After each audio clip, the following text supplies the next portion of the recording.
যারা content monetization নিয়ে চিন্তা ভাবনায় আছেন আজকে এই ভিডিওটা শেষ পর্যন্ত দেখবেন। আর যদি ইউটিউবে আপনারা নতুন হয়ে থাকেন অবশ্যই চ্যানেলটাকে সাবস্ক্রাইব করে দিবেন। দেখুন আপনারা কিভাবে আমি এই সি ড্যাশবোর্ডে ঢুকলাম, আপনাদেরকে কিভাবে কন্টেন্ট মনিটাইজেশন দিবে আজকে আপডেটটা আমি পুরোপুরি বুঝাই দেবো। দেখুন আপনারা আজকে আপডেটটা পুরোপুরি বুঝে দিব, আপনাদেরকে কন্টেন্ট মনিটাইজেশন কবে পাবেন, কী বিষয়ে আমি সব কিছু বলে দেবো। আমার ধারণাতে আমি আজকে আপনাদেরকে ডিটেল একটা কথা বলবো।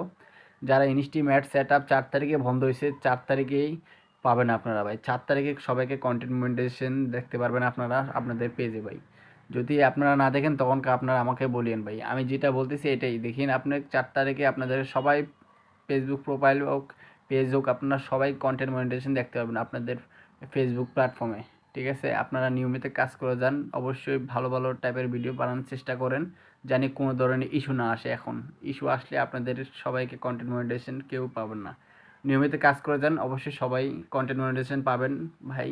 সুন্দরভাবে কাজ করেন। ফেসবুকে কিছু একটা আছে, যদি সোনার হরিণ অর্জন করতে চান অবশ্যই ফেসবুকের গাইডলাইন অনুযায়ী কাজ করতে হবে, ফেসবুকে বাইরে যেতে হবে না। ফেসবুকের বাইরে গেলে মনে করেন আপনাদের ফেসটা নষ্ট হয়ে যাবে, প্রোফাইলটা নষ্ট হয়ে যাবে, বা কাজ করতে পারবেন না, আপনারা কোনো এই প্রকারে ইনকামও করতে পারবেন না। এজন্য বলতেছি নিয়মিত কাজ করে যান, অবশ্যই আপনারা এক সময় হইলেও সফলতা দেখা পাবেনই ভাই। আর যারা যারা ভিডিওটা দেখতেছেন, কে কোথাতে দেখতেছেন অবশ্যই জানাবেন।